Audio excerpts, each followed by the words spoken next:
Rencana impor beras 1 juta ton dilakukan untuk mengantisipasi gagal panen di dalam negeri akibat cuaca dan pandemi COVID-19. Meski begitu, pemerintah harus tetap membuat roadmap pangan nasional agar cadangan dan harga beras di pasaran tetap terjaga.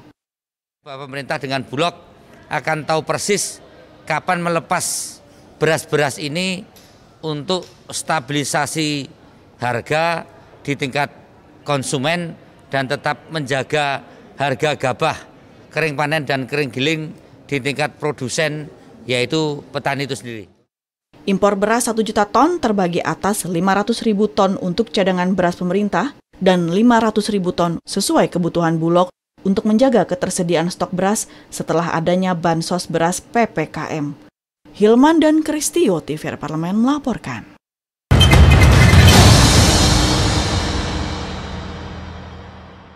Ya, memasuki tajuk pada sore hari ini membahas kasus korupsi anggaran penanganan COVID-19 dan kasus korupsi anggaran penanganan COVID-19 ini kembali dilaporkan terjadi.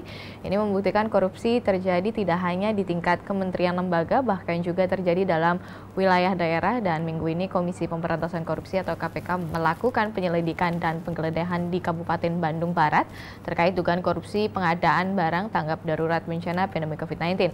Pelaksanaan tugas juru bicara KPK Ali Fikri mengatakan bahwa penggeledahan itu terkait pengusutan pengadaan barang tanggapan darurat pada Dinas Sosial Kabupaten Bandung Barat tahun 2020.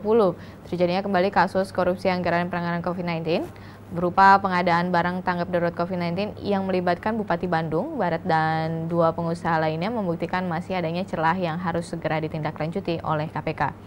Sejak awal pandemik, Wakil Ketua DPR RI Muhaimin Iskandar yang juga Ketua Timwas COVID-19 DPR RI mengungkapkan Timwas DPR mendesak jajaran pemerintah untuk memetakan strategis pencegahan potensi tindak pidana korupsi dalam pelaksanaan penanganan pandemik virus COVID-19 tersebut.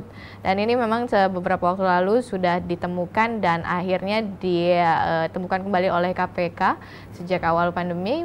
Memang dari sini, dari DPR RI sendiri sudah menyebutkan bahwa untuk segera memberikan daftar atau mengungkapkan, dan Timwas DPR juga mendesak jajaran pemerintah untuk memetakan strategi pencegahan potensi tindak pidana korupsi untuk dana COVID-19 ini.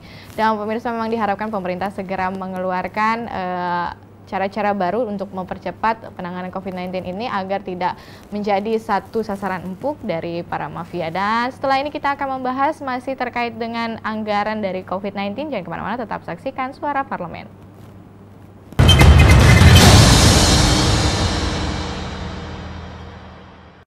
Komisi 7 DPR RI mendukung penuh proses peralihan blok Rokan dari PT Chevron Pacific Indonesia kepada PT Pertamina Hulu Rokan yang ditargetkan selesai pada 9 Agustus 2021. Ditemui saat melakukan kunjungan ke blok Rokan di Dumai, Provinsi Riau, Wakil Ketua Komisi 7 DPR RI, Edi Suparno menegaskan, sumber daya alam Indonesia khususnya minyak sudah saatnya dikelola dan dimanfaatkan untuk kepentingan masyarakat luas. Edi mengungkapkan, diperkirakan masih ada potensi cadangan minyak dari blok Rokan sebesar 2 miliar barel. Ini merupakan momentum yang penting bagi kita karena Pertamina dalam hal ini mewakili pemerintah Indonesia, mewakili anak bangsa, memiliki kesempatan untuk mengelola sebuah blok migas yang sangat besar, ya, kedua terbesar setelah blok Cepu. Wakil Ketua Komisi 7 DPR RI Alex Nurdin menyatakan, PT Pertamina Hulu Rokan harus memastikan peralihan seluruh aset, tenaga kerja, dan sistem teknologi yang digunakan dalam pengelolaan minyak harus berjalan lancar. Chevron dari tahun 65 habis kontraknya tahun 2020. Negara menunjuk Pertamina mengambil alih, tapi tidak mudah. Wilayah yang seluas 600.000 hektar, ada 22.000 sumur, sini aja ada 1.200. Banyak hal yang harus disiapkan. Kontrak kegiatan pengeboran minyak blok Rokan oleh PT Chevron Pacific Indonesia akan berakhir pada Agustus 2021. Dari Provinsi Riau, Hilman Hidayat, TVRI Parlemen melaporkan.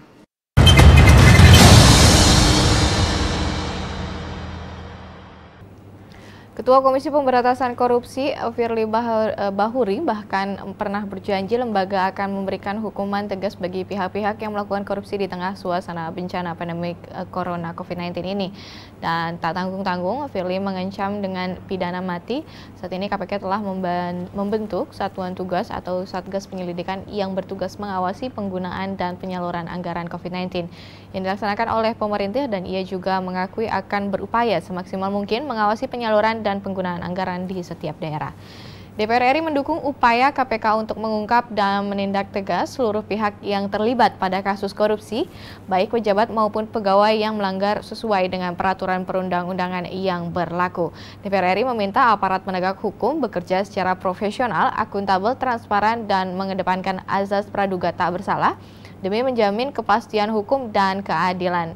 Dan DPR RI juga mendorong Kementerian Dalam Negeri dan peran aktif Kementerian Keuangan serta Badan Pemeriksaan Keuangan atau BPK untuk mengawasi penggunaan anggaran penanganan COVID-19 khususnya di daerah untuk menghindari kasus korupsi anggaran penanganan COVID-19 di daerah terulang kembali.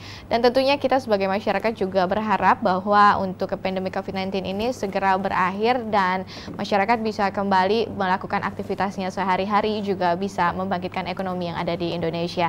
Dan pemirsa, kita sudah bahas apa saja yang menjadi headline media online serta tajuk sore hari, maka berakhir pula perjumpaan kita pada sore hari ini. Saya Anggun Oktarini beserta seluruh kru yang bertugas mengucapkan terima kasih telah menyaksikan dan sampai jumpa.